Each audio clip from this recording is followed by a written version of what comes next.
അവർ പത്യോപദേശം പൊറുക്കാതെ കരുണേശമാകുമാറ് സ്വന്തം മോങ്ങൾക്കൊത്തവണ്ണം ഉപദേശകന്മാരെ പിരിക്കുകയും സത്യത്തിന് ചെവി കൊടുക്കാതെ കെട്ടുകഥ കേൾപ്പാൻ തിരികുകയും ചെയ്യുന്ന കാലം വരും. 2 തിമോഥെയോസ് 4 അധ്യായം 3 വാക്യം. ഒരു അന്ത്യകാല ലക്ഷണമായിട്ടാണ് അപ്പോസ്തലനായ പൗലോസ് ഇതിനെ ചൂണ്ടിക്കാണിക്കുന്നത്.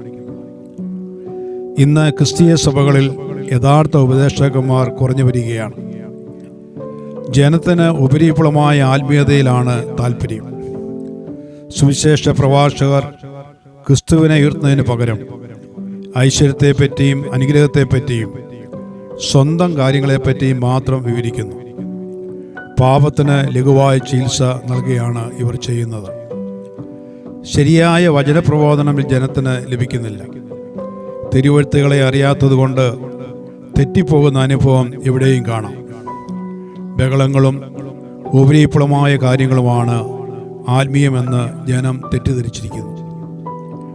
ആരാധന അനുഗ്രഹത്തിനുള്ള ഉപാധിയായി കാണുന്നവരാണ് ഏറെയും. ദൈവത്തിന് മാത്രം അർപ്പിക്കുന്ന ശുശ്രൂഷയായി ആരാധനയെ ഇങ്ങനെയുള്ളവർ കണക്കാക്കുന്നില്ല. ആത്മീയ രംഗത്തെ ഭിന്നിപ്പിനും ജീർണതയ്ക്കും കാരണം വചനം പഠിപ്പിക്കുവാൻ സമർത്ഥരായ ഇടയന്മാരും ഉപദേശകന്മാരും പല സഭകളിലും ഇല്ല എന്നതാണ്. മറ്റു ചില കാരണങ്ങളും ഉണ്ടാകാം. ദൈവശാസ്ത്ര പാഠശാലകളിൽ വിരോധത്തിനു വേണ്ടി പഠിക്കുന്നവർ ദൈവവചനം ശരിയായി പഠിക്കുന്നുണ്ടോ എന്ന് ചിന്തിക്കണം. വേദപഠനശാലകളിൽ ഉപദേഷ്ടാക്കന്മാർ ദർശനത്തോടും ആത്മഭാരത്തോടും കൂടെ പഠിപ്പിക്കുന്നില്ലെങ്കിൽ സുവിശേഷ ദർശനമില്ലാത്ത ഒരു തലമുറയായിരിക്കും ഉണ്ടാകുക. പഠന വിഷയങ്ങൾ, പഠനരീതി, പഠന ലക്ഷ്യം എന്നിവ അതീവ ഗൗരവത്തോടെ എടുക്കേണ്ട വസ്തുതകളാണ്. സഭയുടെ വലിപ്പമല്ല ആത്മീയതയുടെയും യഥാർത്ഥ ശിഷ്യത്വത്തിൻ്റെയും ലക്ഷണം. ദൈവവചനം അനുസരിക്കുവാനും ആത്മീയ പക്വതയിൽ വളരുവാനും കഴിയുന്നതാണ് ഒരു വിശ്വാസിയുടെ ലക്ഷണം. ക്രിസ്തുവിൻ്റെ കർത്തൃത്വം ഏറ്റെടുക്കുവാൻ വിശ്വാസികളെ പ്രാപ്തരാക്കേണ്ടതിന് ഉപദേഷ്ടാക്കന്മാർ ശ്രമിക്കേണ്ടിയിരിക്കുന്നു.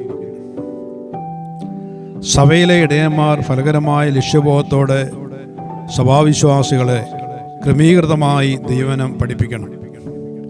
അന്ത്യോക്യയിലും മാസിഡോണിയയിലുമുള്ള സഭകൾ ആസിയയിലെ സഭകളേക്കാൾ ഉപദേഷ്ടാക്കൾക്കും ഉപദേശങ്ങൾക്കും പ്രാധാന്യം നൽകിയിരുന്നു. അവർക്ക് അധികം ദൈവകൃപ ഉണ്ടായിരുന്നതായി വചനം പറയുന്നു. ഉപദേശം കേൾക്കുകയും വചനത്തിൻ്റെ പരിജ്ഞാനത്തിലേക്കും ക്രിസ്തുവിൻ്റെ തികവിലേക്കും കടന്നു വരികയും വേണം. ഉപദേശ വ്യതിയാനങ്ങളിൽ നിന്നും ആത്മീയ അപചയങ്ങളിൽ നിന്നും സഭയെ സൂക്ഷിക്കുന്നവരാണ് ഉപദേഷ്ടാക്കന്മാർ. രാത്രിയുടെ യാമങ്ങളിൽ ജാഗ്രതയോടെ ഉണർന്നിരിക്കുന്ന കാവൽക്കാരാണ് അവര്. ആടുകളെ ചെന്നായ്ക്കളുടെ ആക്രമണത്തിൽ നിന്നും രക്ഷിക്കുന്ന ഇടയന്മാർ ആകയാൽ സഭയിൽ ഉത്തമ സാക്ഷികളായി തീരും എന്ന കാര്യത്തിൽ സംശയമില്ല. ദൈവത്തിൽ നിന്നും ജനത്തെ അകറ്റിക്കളയുന്ന ഉപദേഷ്ടാക്കന്മാർ ആടുകളെ വഴിതെറ്റിക്കുന്നവരായിട്ട് തീരുന്നു.